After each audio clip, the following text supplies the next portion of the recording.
Oke, yang pertama kita akan membahas mengenai definisi nyeri. Nyeri adalah bentuk pengalaman sensorik dan emosional yang tidak menyenangkan yang berhubungan dengan adanya kerusakan jaringan atau cenderung akan terjadi kerusakan jaringan atau suatu keadaan yang menunjukkan kerusakan jaringan. Penilaian dan pengukuran derajat nyeri sangatlah penting dalam proses diagnosis penyebab nyeri. Dengan penilaian dan pengukuran derajat nyeri dapat dilakukan tata laksana nyeri yang tepat, evaluasi serta perubahan tata laksana sesuai dengan respon pasien. Oke, selanjutnya ada penilaian nyeri. Penilaian nyeri meliputi yang pertama, anamnesis umum, yang kedua, pemeriksaan fisik, yang ketiga, anamnesis spesifik nyeri, dan evaluasi ketidakmampuan yang ditimbulkan nyeri.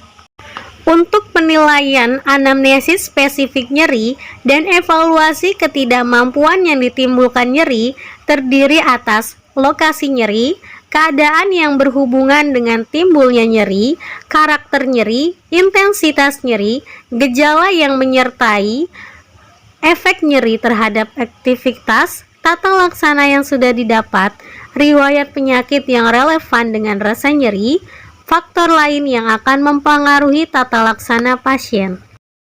Klasifikasi nyeri. Nyeri dapat dibedakan berdasarkan durasi, skala, transmisi, dan penyebab nyeri. Berikut penjelasannya. Yang pertama, nyeri berdasarkan durasi nyeri. Ini dibedakan menjadi dua, yaitu nyeri akut dan nyeri kronis.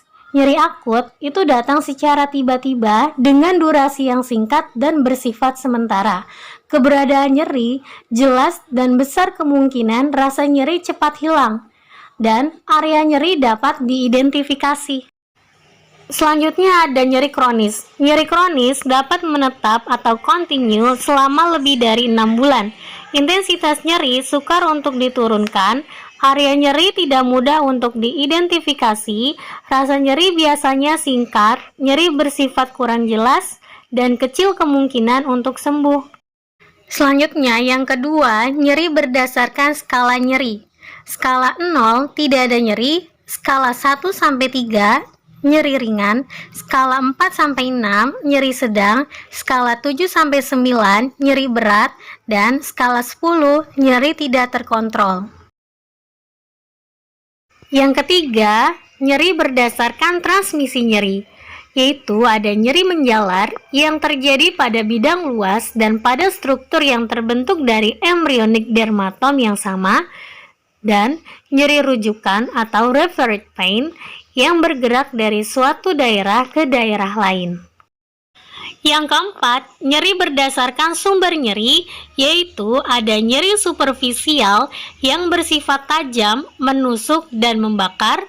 Selanjutnya ada nyeri dalam yang bersifat tajam, tumpul, dan terasa terus-menerus, dan ada nyeri visceral yang bersifat tajam, tumpul, dan dapat terjadi kejang. Yang kelima, nyeri berdasarkan penyebab nyeri, yaitu terdiri dari termik yang disebabkan oleh perbedaan suhu yang ada atau ekstrim, kimia yang disebabkan oleh bahan atau zat kimia, mekanik yang disebabkan oleh trauma fisik atau mekanik.